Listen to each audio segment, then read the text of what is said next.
Hello children. Today we start with a new topic. Class 7, Chapter 2, India before the times of Shivaji Maharaj. We have divided this topic into two parts. So this is part 1. We shall learn about the various ruling powers in India before the times of Shivaji Maharaj. In this lesson, various ruling powers existed in India during that period.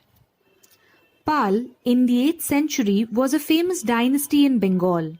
In central India, the Gurjar Pratihar power spread up to Andhra, Kalinga, Vidarbha, West Kathiawar, Kannauj and Gujarat. Among the Rajput dynasties in North India, the Gadwal and the Parmar dynasties were the important ones. Among Rajputs, Prithviraj Chauhan belonging to the Chauhan dynasty was a valiant king. Raja Raj I and Rajendra I belonging to the Chola dynasty in Tamil Nadu were eminent rulers. The Cholas conquered the Maldive Islands and Sri Lanka using their naval strength. King Vishnuvardhan belonging to the Hoysal dynasty in Karnataka had conquered the whole of Karnataka.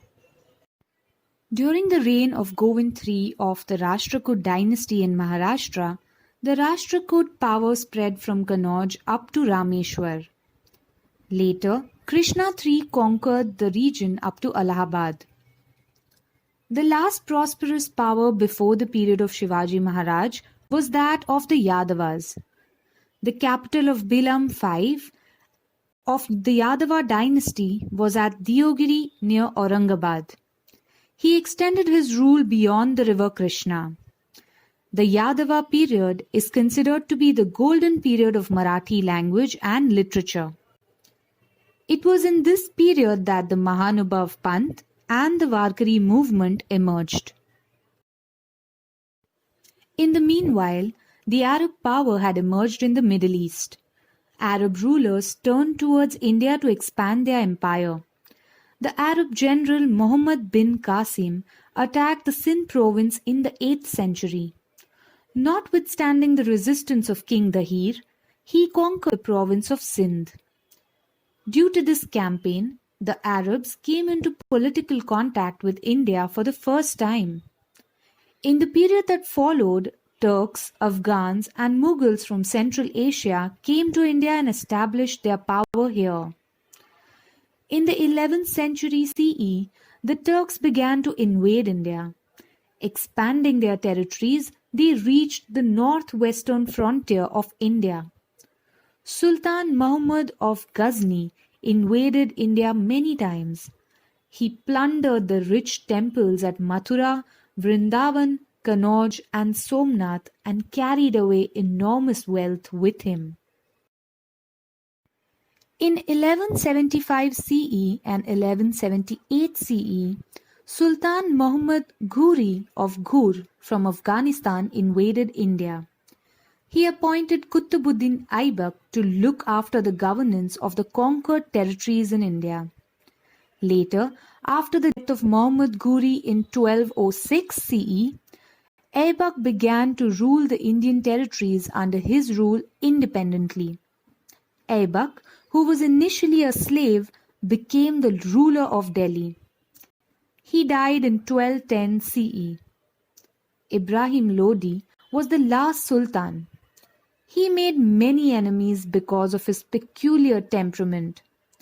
Daulat Khan Lodi, governor of Punjab, invaded Babur, the ruler of Kabul, to fight against Ibrahim Lodi.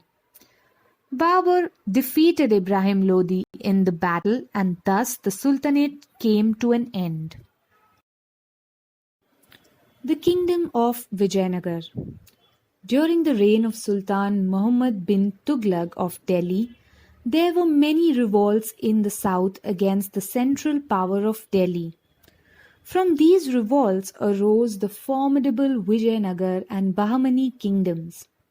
The brothers Harihar and Bukka from South India were Sardars in the service of Delhi Sultanate.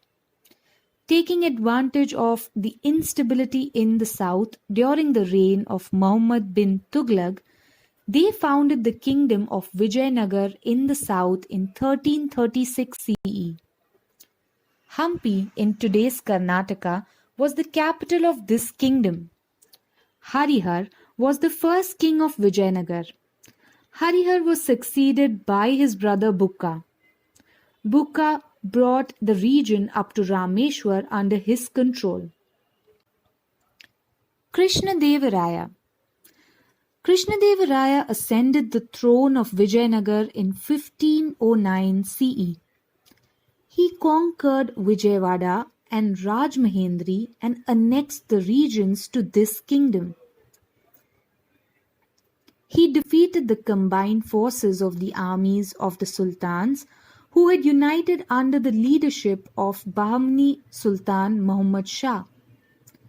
During Krishnadevaraya's reign, the kingdom of Vijayanagar extended from Cuttack in the east up to Goa in the west and from the Raichur Doab in the north up to the Indian Ocean in the south. He died in 1530 CE. Krishnadevaraya was a scholar. He wrote Amukta-Malyada, a Telugu compendium on polity. The Hazar Ram temple and Vitthal temple were built in Vijayanagar during his reign. The decline of the Vijayanagar kingdom began with the death of Krishnadevaraya. In 1565 CE, at Talikot, in the present state of Karnataka, there was a battle between Adil Shahi, Nizam Shahi, Qutub Shahi, Barid Shahi on one side and Vijayanagar on the other side. Vijayanagar was defeated. Thereafter, the dominance of Vijayanagar came to an end. Thank you, class. That's all for today. We will continue with the part 2 of the same lesson in our next video. Please feel free to ask any questions you may have.